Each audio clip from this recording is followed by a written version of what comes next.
Après avoir brisé le silence face caméra, devant le ministère de la fonction publique, il accusait ouvertement la corruption dans les concours d'État. Quelques heures plus tard, il était arrêté. Que reproche-t-on réellement à Jean-François Kouassi?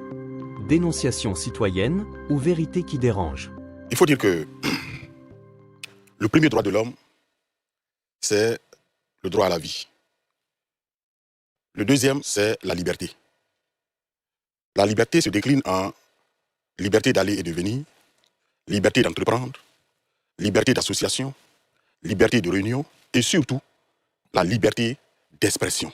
C'est-à-dire le droit pour chaque citoyen d'exprimer, d'imprimer, de diffuser, de communiquer ses pensées, ses idées, sans être inquiété, si évidemment il respecte les restrictions imposées et par la Constitution et par les lois ordinaires. La liberté constitue, avec l'état de droit et l'élection, les trois piliers de la démocratie. Le marqueur d'un état démocratique par essence, par nature, par acabit, c'est la liberté d'expression. Et cette liberté d'expression a été usitée par M. Jean-François Kouassi. Il est un citoyen, titulaire d'une partie de la souveraineté ivoirienne, qui pense que, à l'observation, il y a un dysfonctionnement du service public.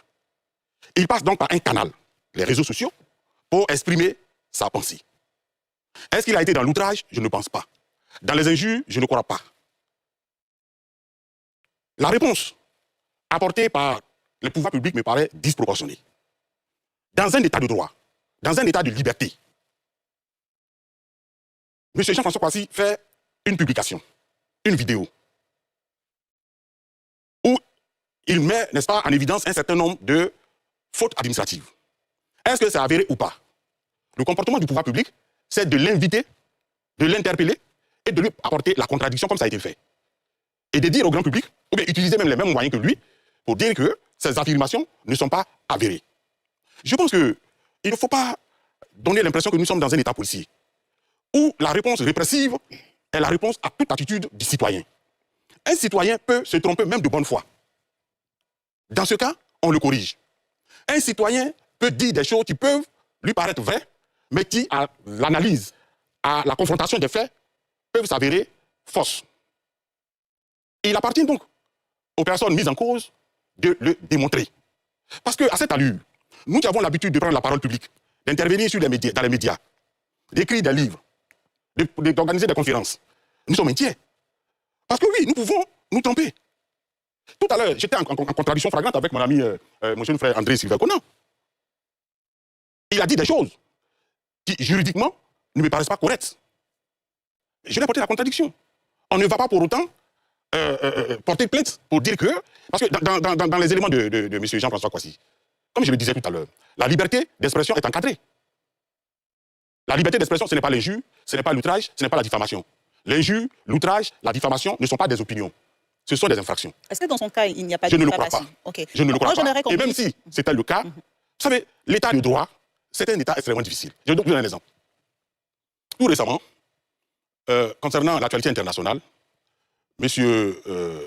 Emmanuel Jean-Michel Frédéric Macron, le président français, a pris une position qu'un des acteurs politiques a trouvé totalement irresponsable et inélégant. Il a été vraiment... Mais M. Macron a fait un autre tweet pour dire non. Voilà, ce n'est pas inélégant, ce n'est pas irresponsable. Voilà ce que je pense, voilà ce que je pense, voilà ce que je pense, voilà ce que je pense. Et à l'analyse, après les sondages, on voit que les Français sont d'accord avec le président. Mais l'opposant est toujours là en liberté.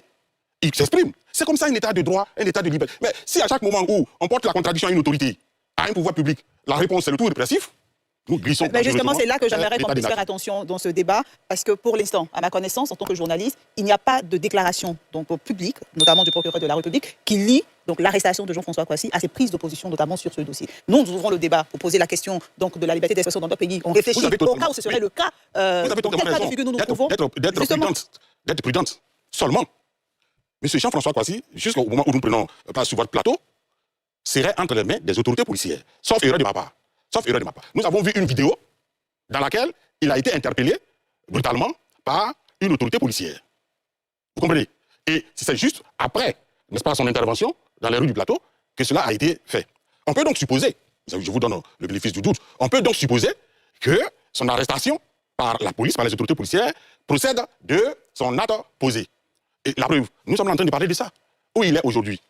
Et donc, je pense que, vous savez, faisons très attention. Où on est démocrate, où on n'est pas démocrate. Nous voyageons tous. Nous voyons ce qui se passe ailleurs. Pourquoi les autres sont en avance?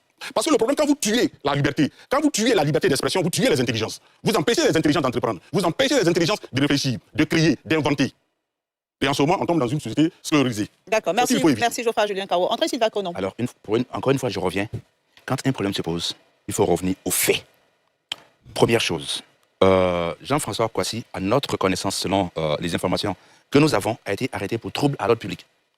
Parce qu'effectivement, il était en train de faire un direct au plateau. Première chose. Deuxième chose, et j'aimerais relever, il a dit quelque chose qui m'a interpellé. Il a dit, il appartient à la personne mise en cause de démontrer que ce qu'on dit, je ne sais pas si j'ai mal compris, mais il a dit, la personne mise en cause, il appartient à cette personne. Et là, pour l'homme de droit, j'aimerais que tu m'éclaires là-dessus, à savoir que la personne qui porte l'accusation n'est pas tenue d'apporter les preuves, mais c'est la personne qui est mise en cause qui est tenue d'apporter la preuve de ce qu'elle n'est pas responsable de ce qu'on l'accuse. Bon, j'ai pas bien compris ça, il reviendra sans doute là-dessus. Deuxième chose, M. Jean-François Kouassi, encore une fois, pour qui j'ai beaucoup de sympathie, et d'ailleurs j'ai demandé que la justice, le parquet ou bien en tout cas le ministère public soit assez clément vis-à-vis de lui, a effacé la publication mise en cause. C'est un fait. La publication qu'il a faite. Aujourd'hui, si vous partez sur sa page, vous ne la retrouvez plus. Mais il a dit quoi? Que disait cette publication? Il a dit quoi? Il a dit, vendre les concours ne vous suffit plus. Vous les organisez maintenant secrètement pour vous et vos protégés dans notre République. Anne Désiré Oloto doit être auditionné. Voilà ce qu'il a dit. Voilà. Et là, on n'est plus dans la liberté d'expression. On est dans des accusations, 1, de vente de concours, 2, d'organisation, comme on dit, de concours fantômes, 3, de favoritisme en faveur, je ne dirais pas en faveur, de ses proches. Voyez, c'est ça. Et Geoffroy n'oserait jamais dire ça d'un ministre. Il n'oserait jamais. Parce qu'il sait que la parole publique engage beaucoup de responsabilités. Et ça, je le dis de façon constante. Donc, quand vous finissez de dire que une ministre vend des concours, organise secrètement des concours pour ses protégés, il y a lieu quand même d'apporter les éclairages nécessaires sur cette affirmation. On n'est pas dans l'opinion, dans la liberté d'opinion ou d'expression, où on dit par exemple, non, je sais que Transparency dit que le niveau de corruption est assez élevé en Côte d'Ivoire. Non, on indexe une ministre. Plus grave, la ministre en question, Landry l'a dit, fait des efforts en matière d'organisation de concours. C'est pourquoi il a fait la confusion entre les concours organisés par d'autres structures et les concours organisés par la fonction publique. J'ai dit, attention, ça n'est pas la même chose. Nous, au niveau d'Ivoire Hebdo, on a fait une enquête en 2024 sur des concours, sur les réformes de la ministre Anne Oloto. Et c'est pourquoi quand Dr Kamena a parlé tout à l'heure de contexte, j'ai aussi pensé au contexte justement de la dissolution du gouvernement. Parce qu'il y a un nouveau gouvernement qui doit être mis en place, il y a l'Assemblée nationale et tout cela. Donc, il y a aussi ce contexte pour lequel il faut être vigilant.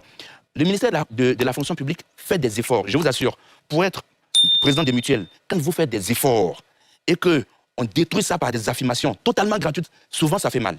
Et il le sait, il n'oserait jamais dire ce que Jean-François Kouassi a dit pour un ministre. Et donc, il y a des réformes qui ont été faites depuis 2022 qui font qu'il est aujourd'hui difficile, je vous assure, si vous demandez autour de vous, plein de personnes sont entrées à la fonction publique aujourd'hui sans passer par les mécanismes qu'on décriait auparavant. Plein de personnes.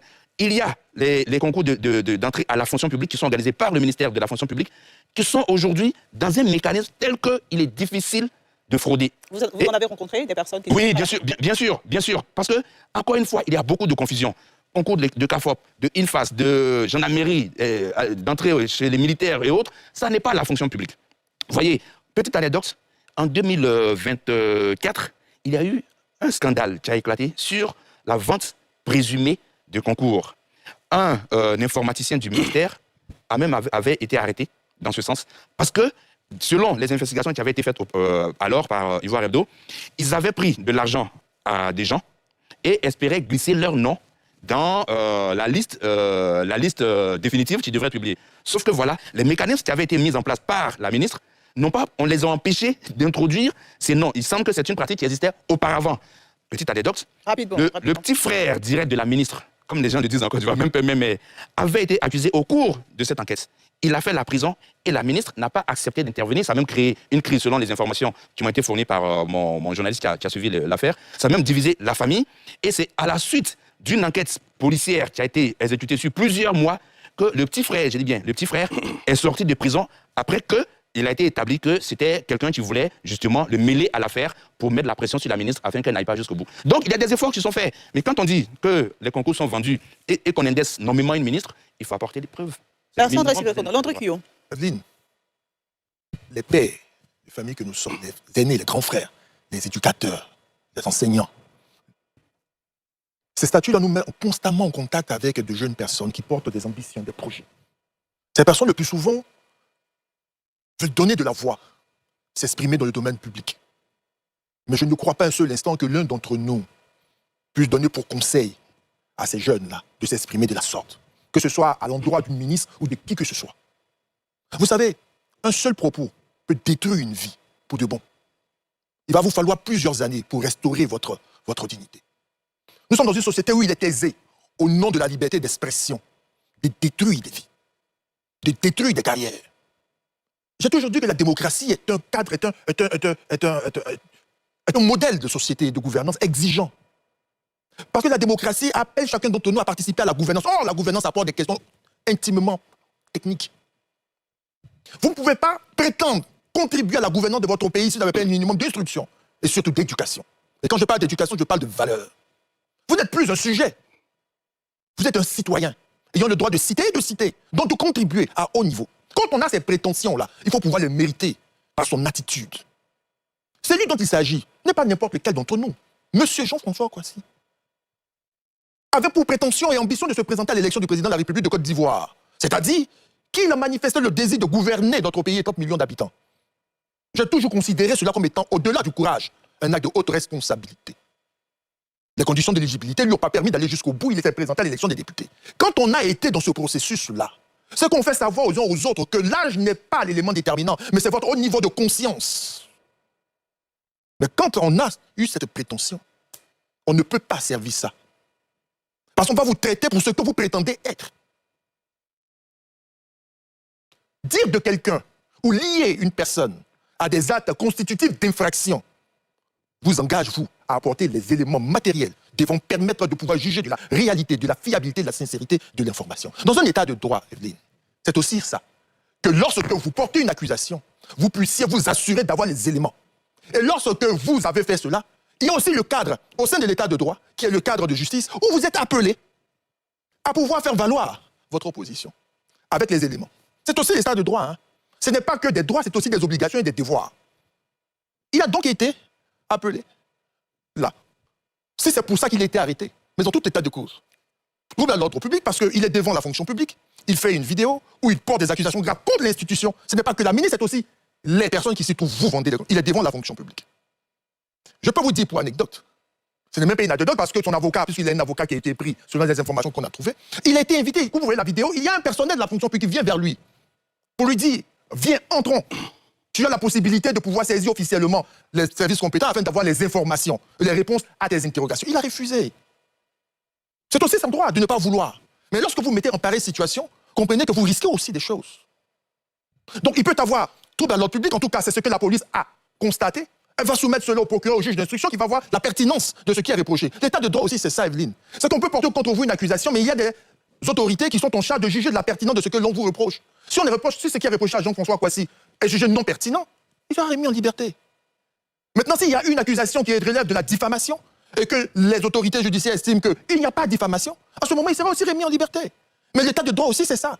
La responsabilité de l'un aux autres, c'est que nous sommes tous justiciables dans l'expression de ce que nous pensons, de ce que nous concevons. Il est important de pouvoir agir de manière mesurée. J'ai le droit de m'exprimer, mais attention, il va falloir que je m'exprime dans un cadre qui respecte les exigences de la société, lesquelles ressortent de la Constitution et des lois ordinaires. Et c'est important de pouvoir le souligner. Je répète et je dis, dans un état de droit, il y a aussi la possibilité qui vous est offerte de répondre devant les magistrats. Et on vous a bien compris, Landry Cuyot.